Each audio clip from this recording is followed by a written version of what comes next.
저는 이 시간 말씀이 육신이 되신 분, 말씀이 육신이 되신 분이라는 제목으로 하나님 말씀을 증거하려고 합니다. 요한복음 1장 1절은 태초에라는 단어로 시작을 합니다. 이 태초에라는 단어로 시작하는 성경이 또 한 권이 있는데 그건 창세기입니다. 창세기 1장 1절에 보면 태초에 하나님이 천지를 창조하시니라 라고 기록되어 있습니다. 이 태초에라는 이 단어를 영어로는 in the beginning이라고 합니다. in the beginning이라는 것은 모든 것의 처음 시작하는 때를 의미합니다. 이 태초는 시간과 공간이 처음으로 시작하는 때를 의미합니다. 창세기에 나오는 이 태초와 요한복음에 나오는 이 태초는 단어는 동일하지만 그 시간에 있어서는 차이가 있습니다. 창세기의 태초는 천지를 창조하실 때 그 시작 지점을 의미하고요. 요한복음의 태초는 창세기보다 천지를 창조하기 시점보다 더 이전의 어떤 시간, 그 영원한 시점을 이야기하는 것입니다. 그러니까 요한복음의 그 태초가 창세기에 있는 태초보다 훨씬 더 이전, 그 우주의 역사가 시작되기 전에를 이야기하는 것입니다. 태초에 말씀이 계셨다고 합니다. 신약 성경을 기록한 헬라어로 이 말씀을 로고스라고 합니다.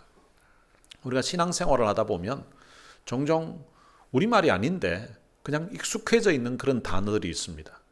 그 중에 대표적인 것이 이 할렐루야와 아멘입니다. 이것은 히브리어입니다. 히브리어인데 근데 성경에 할렐루야를 그대로 번역을 해놓았고 아멘을 그대로 번역을 해놓았습니다. 할렐루야는 여호와를 찬양하라는 뜻이고요. 아멘은 진실로 이런 뜻도 있고 나도 그렇게 되기를 원합니다. 또한 믿습니다. 라는 그런 의미가 있습니다.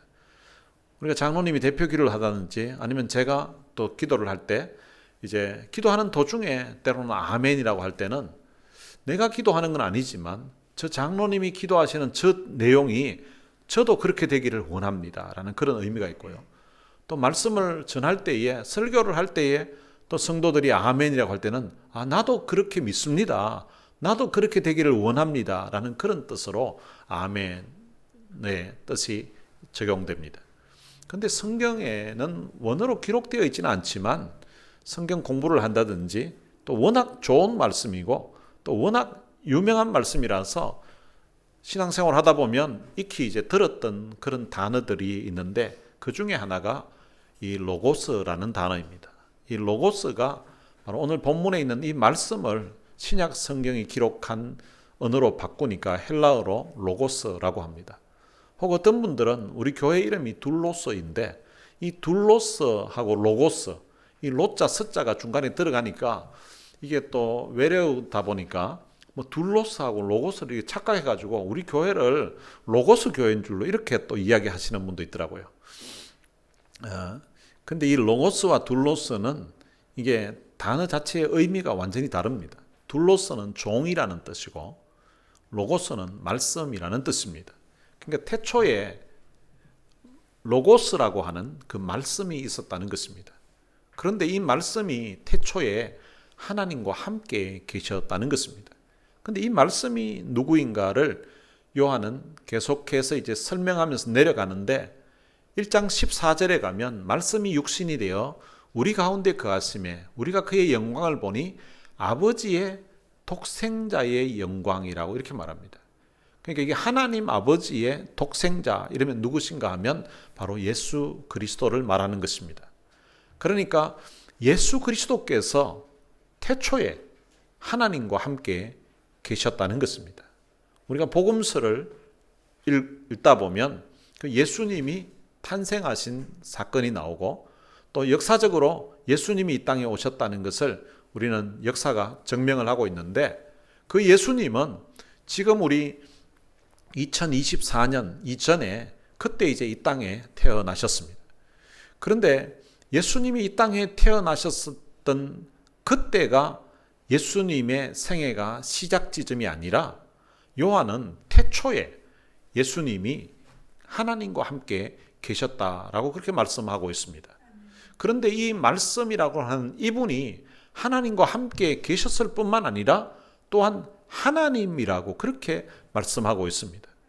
예수님은 사람들 중에서 좀 훌륭한 어떤 성인이나 뛰어난 어떤 선지자가 아니라 예수님이 바로 태초부터 하나님과 함께 계셨던 하나님이라는 것입니다. 그러면서 2절에서 또다시 그가 태초에 하나님과 함께 계셨고라고 말씀합니다. 1절에서 태초에 하나님과 함께 계셨다는 것을 말씀을 했습니다. 그런데 2절에서 또 그가 태초에 하나님과 함께 계셨다고 그렇게 말씀하고 있습니다. 반복해서 똑같은 단어나 똑같은 문장을 할 때는 그 의미 자체가 아주 중요하다는 그런 의미를 함축하고 있습니다. 연초에나 어떤 대통령이 이제 연설을 한다든지 이렇게 하면, 또 중요한 사람이 연설을 하게 되면 거기에 단어가 몇 번 사용했는가 따라서 그 사람이 원래 하는 그 정책에 있어 가지고 얼마나 거기에 비중을 두는가를 언론에서 다루게 됩니다. 성경도 마찬가지입니다. 중요한 어떤 단어를 반복할 때에는 그것이 그만큼 중요한 의미를 가지고 있다는 것입니다. 요한은 이 요한복음을 기록하면서 태초에 하나님과 함께 예수님이 계셨다는 이 사실을 아주 중요하게 이제 시작 지점에서부터 말씀하고 있는 것입니다. 그리고 3절에서는 만물이 그로 말미암아 지은 바 되었다라고 합니다. 그리고 지은 것이 하나도 그가 없이는 된 것이 없다라고 그렇게 말씀하고 있습니다. 이 만물이라는 것은 이 땅에 그리고 또한 하늘에 이 우주 안에 존재하는 그 모든 것을 의미하는 것입니다.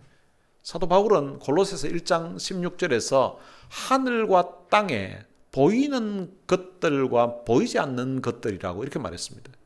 보통 만물이라고 하면 우리 눈에 보이는 것, 지금 우리 시력으로는 보이지 않지만 천체 망원경이나 이런 것들을 통해서라도 볼 수 있는 우주 안에 있는 모든 것들을 표현한다면, 그런데 골로새서 1장에서는 보이는 것들과 보이지 않는 것들까지도 하나님이 창조하셨는데, 그런데 그분이 누군가 하면 바로 예수 그리스도, 그로 말미암아 창조되었다는 것입니다.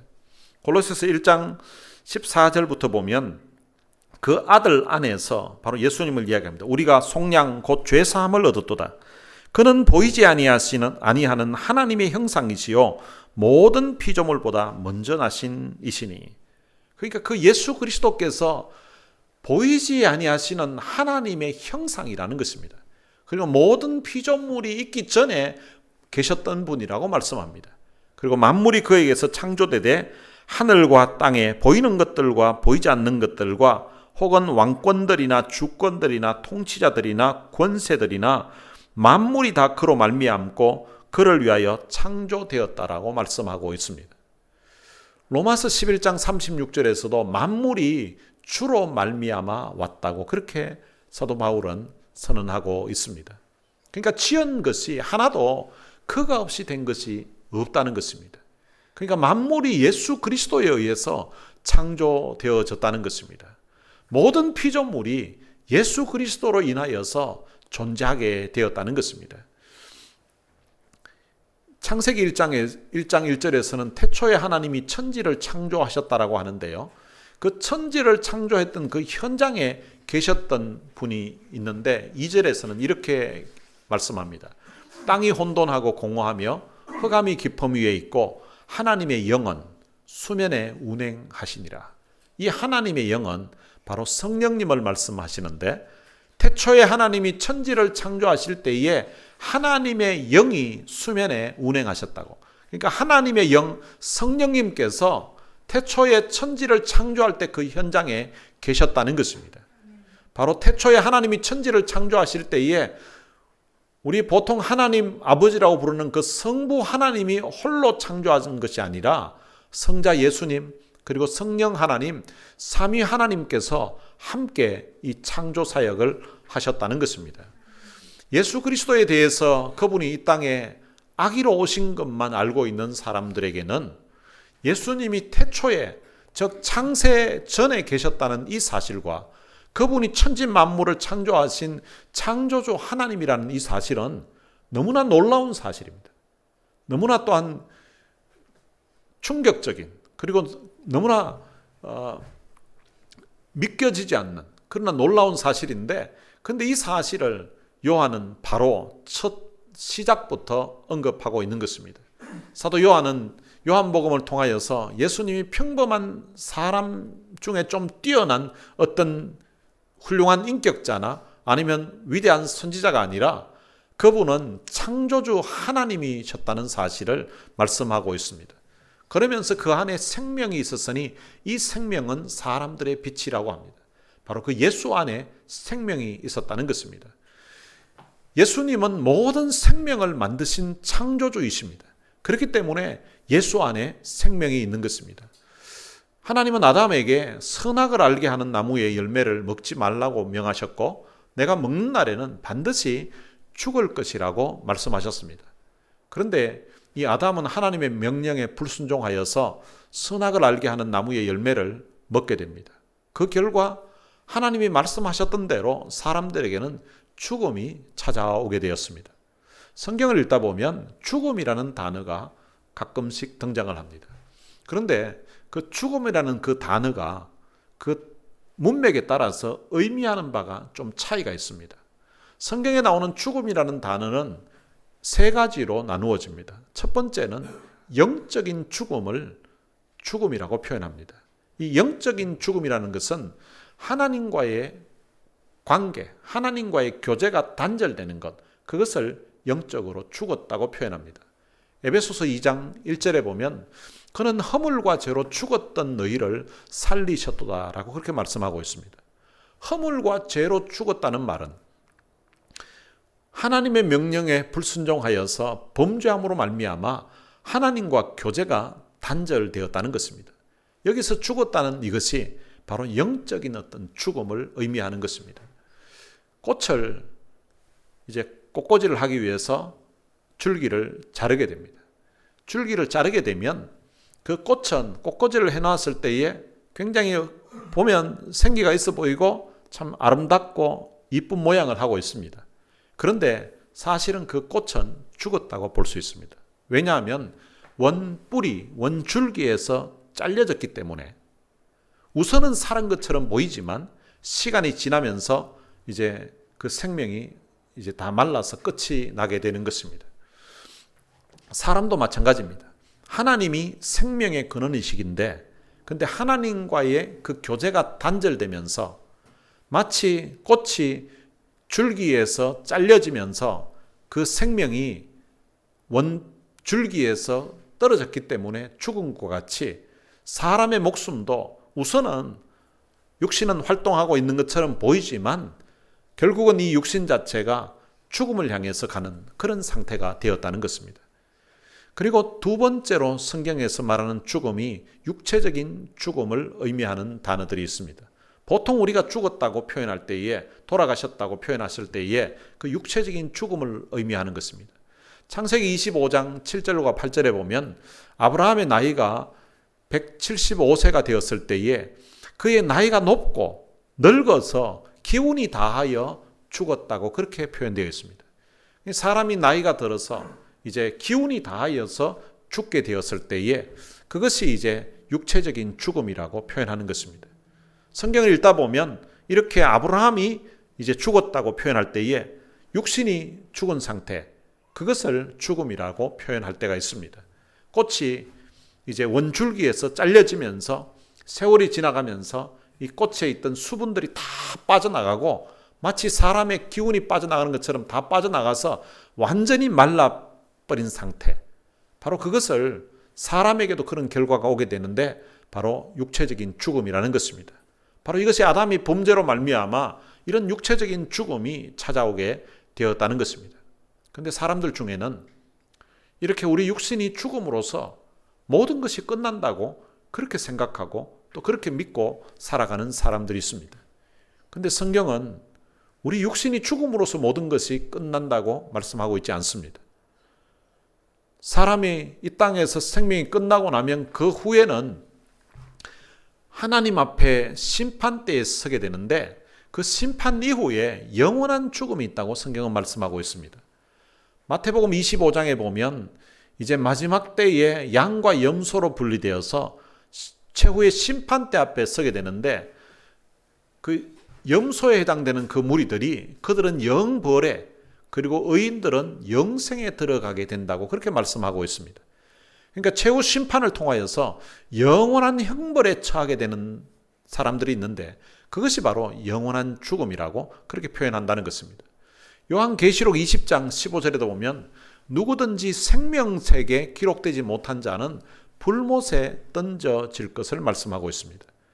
하나님의 생명책이 있는데 그 생명책에 이름이 기록되지 못한 자는 불못에 던져진다는 것입니다.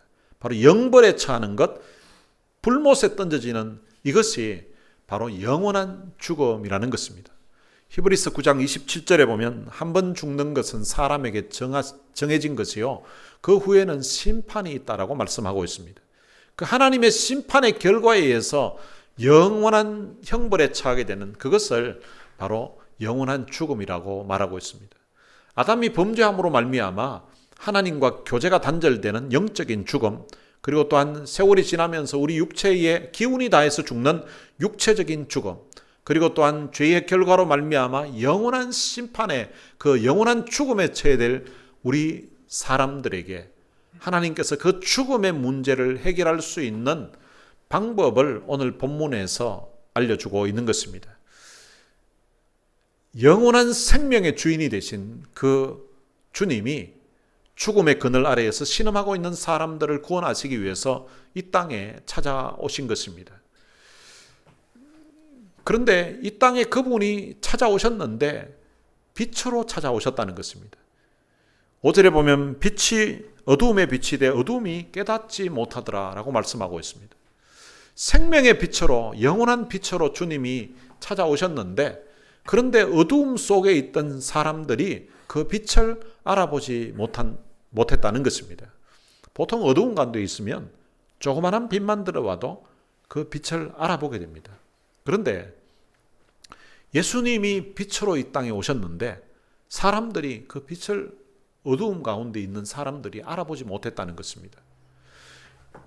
어두움 가운데 빛이 비쳤음에도 불구하고 알아보지 못하는 사람들이 있는데 그 사람들을 맹인이라고 합니다. 사람들이 죄로 말미암아 영적인 눈이 어두워지고 나니까 빛이 비침에도 불구하고 그 빛을 알아보지를 못하는 것입니다.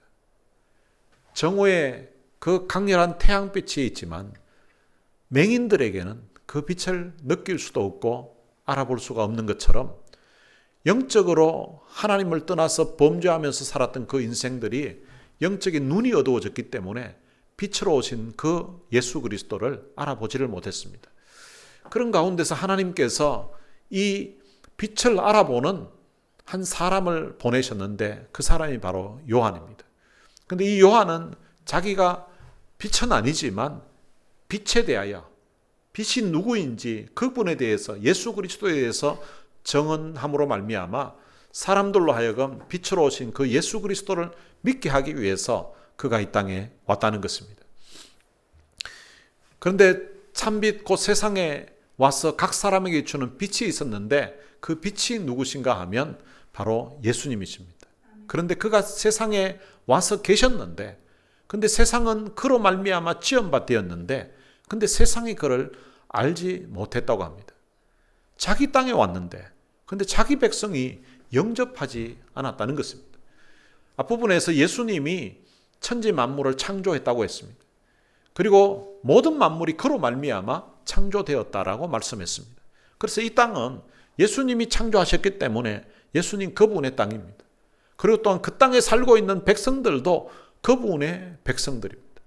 그런데 주인 되신 그분이 자기 땅에 찾아왔는데, 그런데 자기 백성들이 알아보지를 못하고 영접하지 않았다는 것입니다.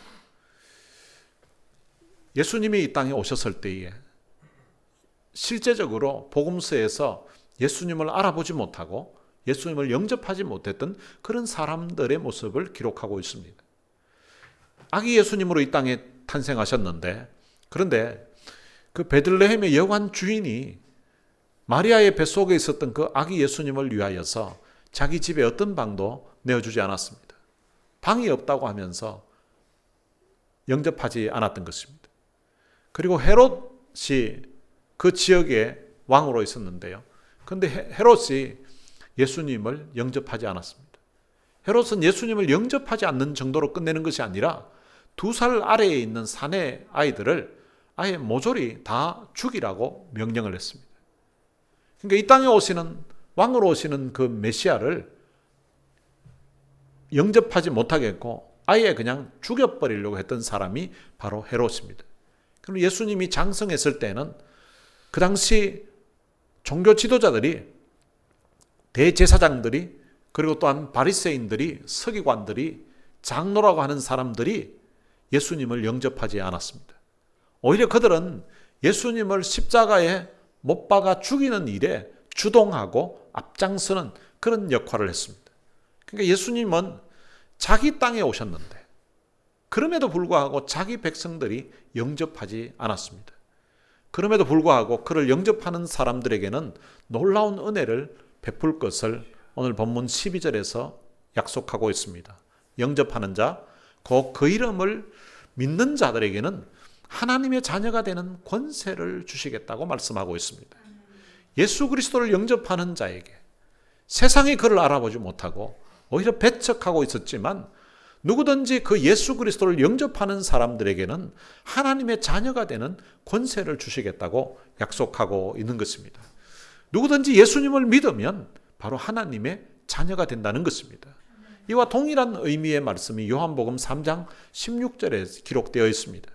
하나님이 세상을 이처럼 사랑하사 독생자를 주셨으니 이는 그를 믿는 자마다 멸망하지 않고 영생을 얻게 하려 하심이라는 말씀입니다. 하나님이 세상을 너무너무 사랑하셨다는 것입니다. 그래서 그의 하나밖에 없는 독생자를 주셨다는 것입니다.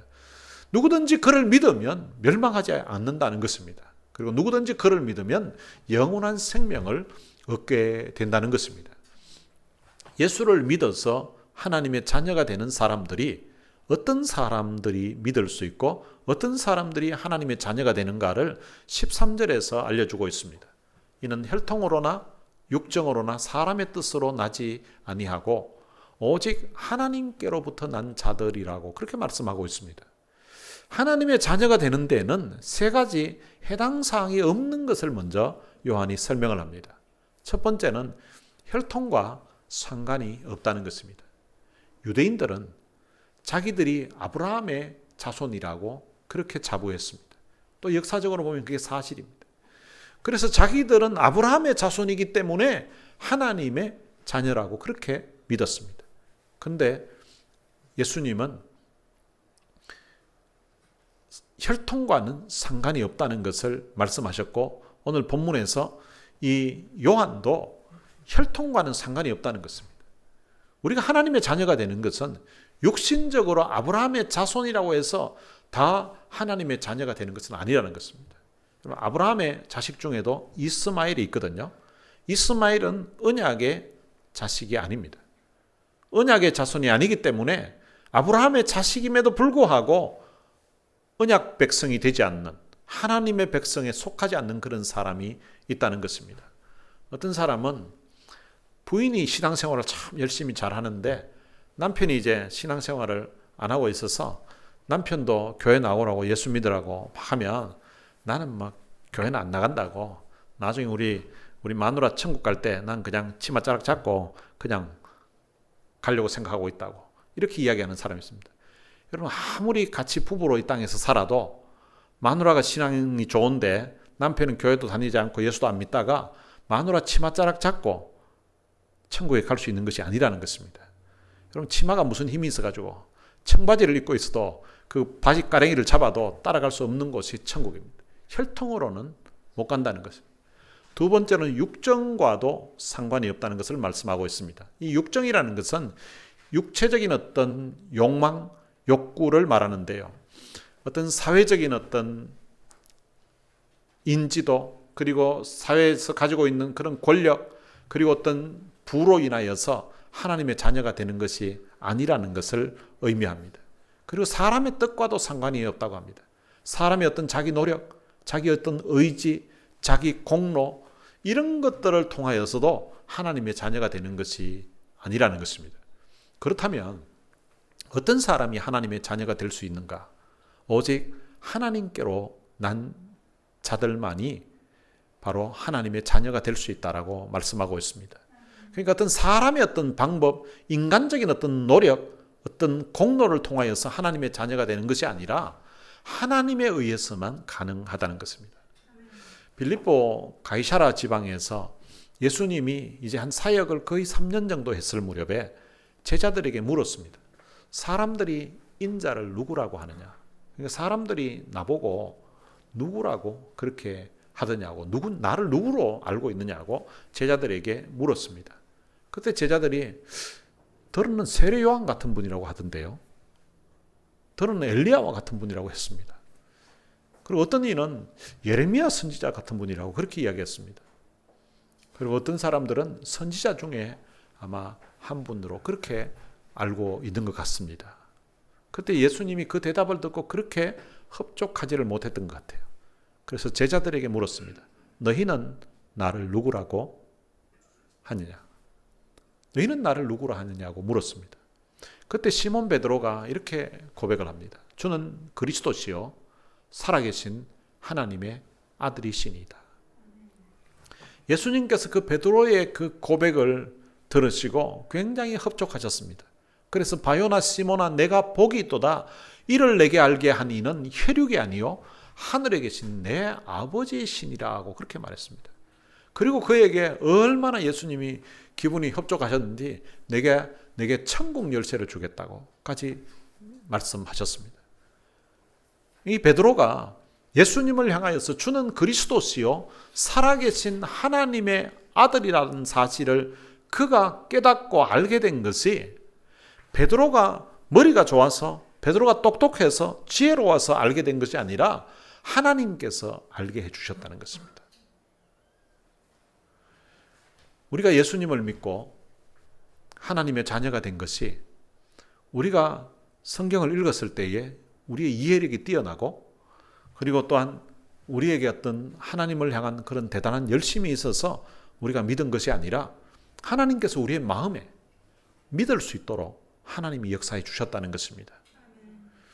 14절에 보면 말씀이 육신이 되어 우리 가운데 거하시며 우리가 그의 영광을 보니 아버지의 독생자의 영광이요 은혜와 진리가 충만하더라 라고 말씀하고 있습니다. 말씀이 육신이 되셨다는 것입니다.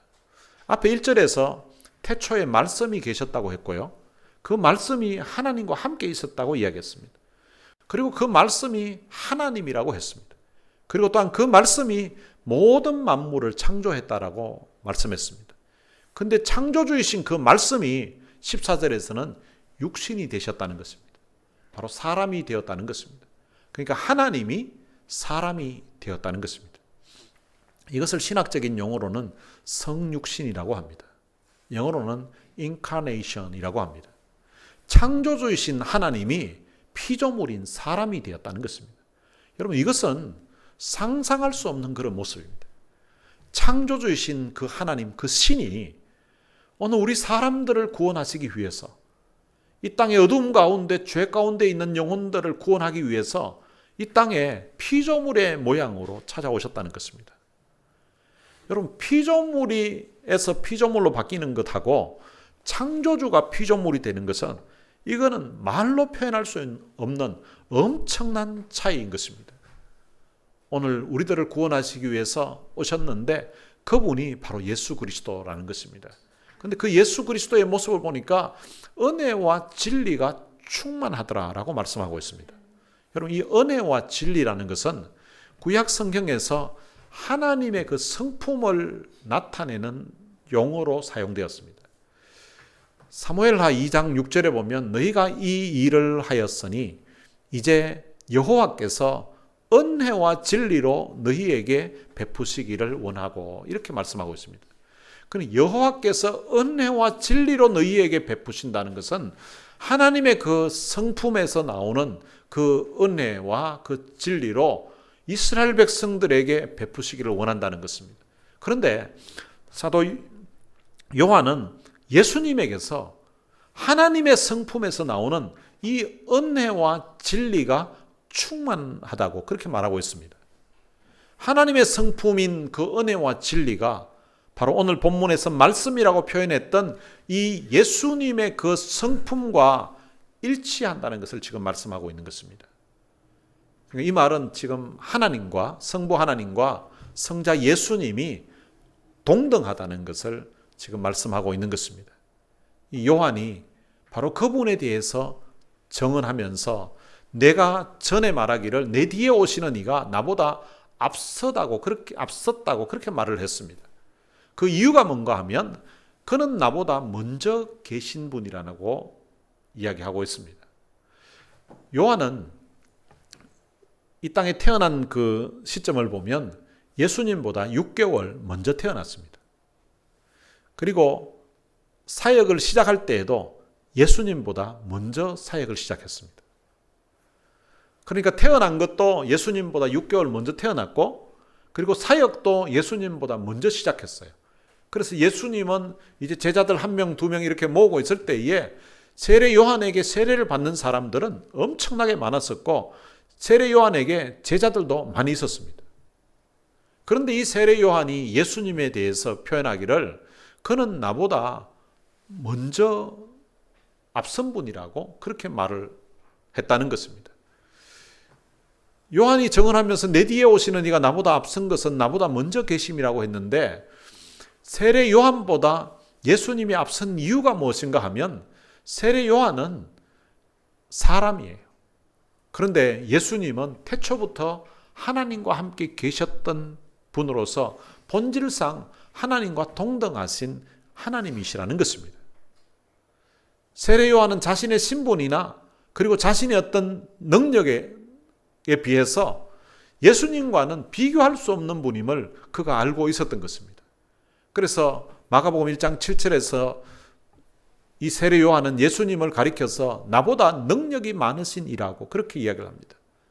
그러면서 그는 또한 말하기를 자기는 그 예수님의 그 신발끈을 풀기도 감당하지 못할 사람이라고 그렇게 표현을 하고 있습니다. 바로 그 예수 그리스도가 바로 창조주이신 하나님이신데 이 땅에 사람의 모양으로 오셨기 때문에 그렇다는 것입니다. 그런데 18절에서는 본래 하나님을 본 사람이 없어되 아버지의 품속에 있는 독생하신 하나님이 나타내셨느니라고 말씀하고 있습니다.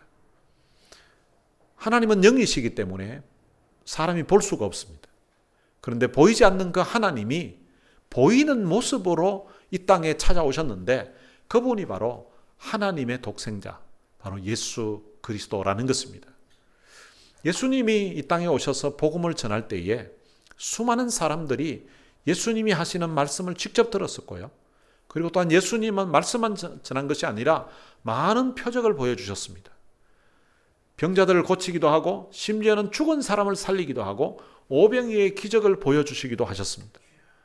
그런데 눈앞에서 예수님이 행하시는 그런 표적, 그런 기적을 보고서 그리고 예수님이 직접 하시는 그 말씀을 들었음에도 불구하고 예수님을 영접하지 않았던, 예수님을 믿지 않았던 수많은 사람들이 있었습니다. 그런데 우리가 예수님을 믿게 되었다는 이 사실은 너무나 놀라운 사실이고 너무나 큰 은혜요, 너무나 큰 축복이라는 사실입니다.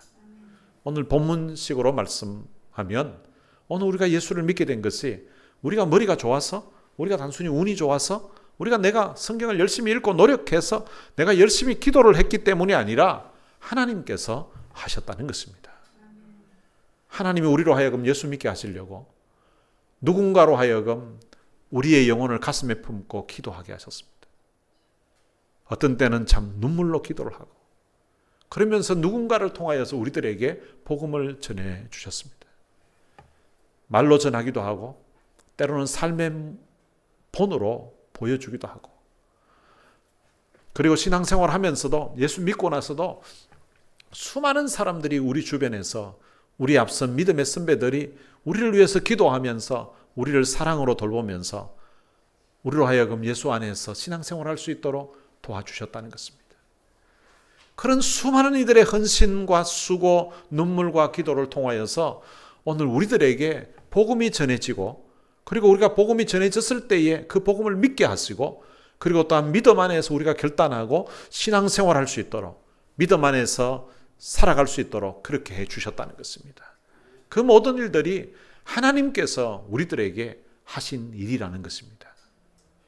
우리가 예수 믿고 하나님의 자녀가 되게 하기 위해서 하나님 편에서 보면 하나님이신 그분이 사람이 되신 거예요. 창조주이신 그분이 피조물이 되셔서 그 제한된 피조물의 그 세계 속에서 갇혀서 33년의 세월을 보내시고, 그리고 우리의 죄값을 친히 담당하시고, 죄가 없으신 그분이 우리 죄를 담당하시고 십자가에 돌아가셨습니다. 그분이 다시금 부활하셨으므로 말미암아 우리가 죄사함을 받고 우리가 하나님의 거룩한 자녀가 된 것입니다. 여러분, 이 사랑, 이 은혜 생각하면 얼마나 감사한지 모릅니다. 우리 속에 어떤 능력이 있는 것이 아니라, 우리 속에 근거가 있는 것이 아니라 하나님이 나 같은 인생을 선택해서 나로 하여금 하나님을 믿어서 하나님의 자녀가 되어서 살 수 있도록 하나님이 은혜를 주셨다는 것입니다. 새해 첫 주일 예배 때에 하나님 우리에게 베풀어 주신 이 귀한 사랑, 이 귀한 은혜를 생각하면서 올 한 해 늘 은혜의 자리에 머무는 여러분 되시기를 바랍니다.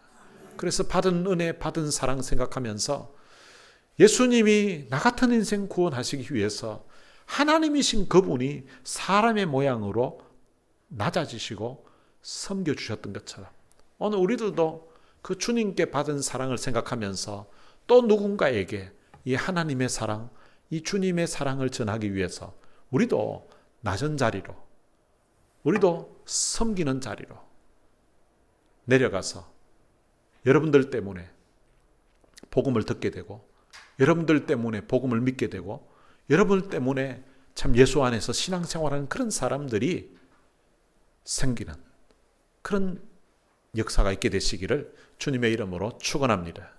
오늘 들은 말씀 생각하면서 찬양을 한 곡 부르겠습니다. 주님 한 분 밖에는 이라는 찬양입니다. 주님 한 분 밖에는 아는 사람 없어요.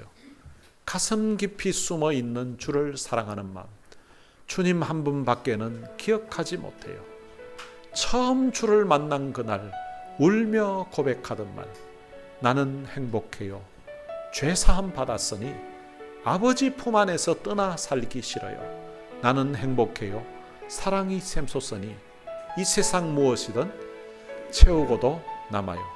오늘 들은 말씀 생각하면서 오늘 우리를 위해서 이 땅에 사람의 모양으로 찾아오셔서 십자가의 죽음의 자리에까지 내려가셨던 그 주님의 은혜를 생각하면서 이 찬양 함께 부르시겠습니다.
말씀 생각하면서 우리 같이 한번 기도하시겠습니다. 우리를 하나님의 자녀 삼기 위해서 창조주이신 그 주님이 사람의 모양으로, 피조물의 모양으로 이 땅에 오셨습니다. 그리고 또한 우리를 구원하시기 위해서 피조물에 온 그 수준에서 그치지 아니하시고 십자가의 죽음의 자리에까지 주님이 낮아지셨습니다.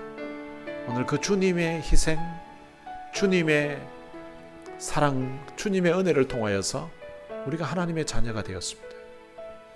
그리고 또한 우리가 하나님의 자녀 되기 위해서 수많은 사람들이, 우리가 알지 못하는 그런 사람들까지도 포함해서 우리 영혼을 위하여서 기도하고, 또한 우리들에게 수많은 사람들이 본을 보이고 또한 다가와서 복음을 전하고, 어떤 때는 마치 거지가 구걸하는 것처럼 애원하면서 예수 믿으라고 복음 전해서 오늘 우리가 예수 믿고 하나님의 자녀가 되었습니다.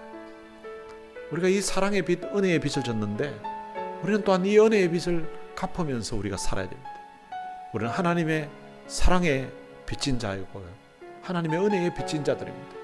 그리고 또한 우리에게 복음을 전해주고 우리가 이만큼 신앙생활을 하도록 하는 일에 있어서 옆에서 수많은 본으로 또한 기도로 사랑으로 섬겨주었던 그런 많은 신앙의 동료들, 신앙의 선배들에게 우리는 은혜의 빚을 진 사람들입니다.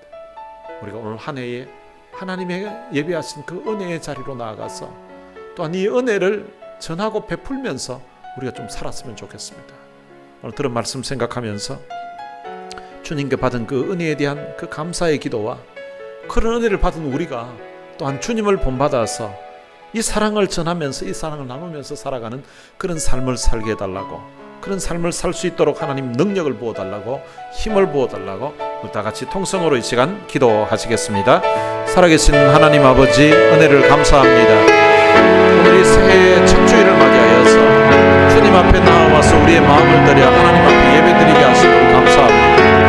하나님 말씀을 듣는 주님, 창조주이신 우리 주님이 나 같은 인생 구원하시기 위해서 피조물인 사람의 모양으로 오셨다는 그 귀한 사실, 오늘 이 말씀을 통해서 깨닫게 해주시고, 오늘 주님, 내가 예수 믿고 하나님의 자녀가 된 것이 내 쪽에 근거가 있는 것이 아니라 전능하신 하나님의 은혜에 의하여서, 하나님의 역사에 의하여서 내가 예수 그리스도가 나의 구주이심을 알게 되고, 또한 하나님의 살아계신 하나님의 아들이라는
살아계신 아버지 하나님, 은혜를 감사합니다.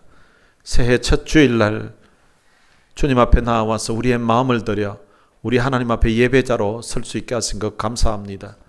오늘 예배드리는 가운데 말씀을 통하여서 말씀이 육신이 되어 오신 분, 바로 우리 예수님이 창조주 하나님이셨는데 이 땅에 우리 같은 죄인 구원하시기 위해서 피조물인 사람의 모양으로 찾아와 주시고 또한 우리를 위해서 십자가의 죽음의 자리에까지 내려가셨다는 사실을 오늘 우리의 기전에 또한 우리의 마음에 들려주시니 참으로 감사합니다. 오늘 이 귀한 말씀 우리의 마음에 새기게 해주시고 우리가 주님께로 진 이 은혜의 빛, 이 사랑의 빛을 우리가 또한 베풀면서 또한 갚으면서 살아갈 수 있도록 은혜를 베풀어 주시기를 원합니다.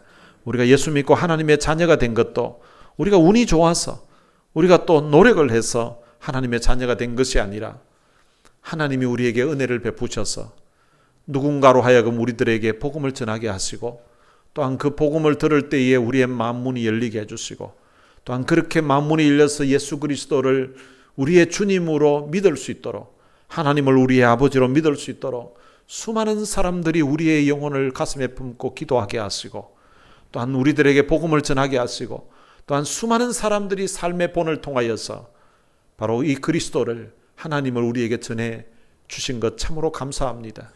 우리가 하나님께도 엄청난 빚을 졌지만 우리 믿음의 선배들에게 또한 믿음의 동료들에게 우리는 수많은 은혜와 사랑의 빚을 졌는데 올 한 해 우리가 하나님 앞에 다시 은혜의 자리로 나아가서 받은 바 그 은혜를 다른 사람들에게 흘려보내는, 다른 사람들에게 나누어주는, 다른 사람들에게 베푸는 그런 삶을 살 수 있도록 은혜를 베풀어 주옵소서. 우리 주 예수 그리스도의 은혜와 하나님의 무한하신 사랑과 성령님의 위로교통 충만하심이 하나님이 사람이 되어 오셔서 십자가의 죽음의 자리까지 낮아지심을 통하여서 오늘 우리로 하여금 예수 믿고 죄사함 받고 하나님의 귀한 자녀가 되게 하신 이 은혜를 우리의 마음에 새기면서 주님이 우리에게 본을 보여주신 대로 우리도 다른 사람들에게 이 하나님의 귀한 사랑, 주님의 사랑을 전하기 위해서 우리도 낮은 자리로 내려갈 수 있는, 또한 낮은 자리에서 섬기는 삶을 살기를 소망하는 하나님의 귀한 자녀들 머리 위에 이제로부터 영원토록 함께 있을지어다. 아멘.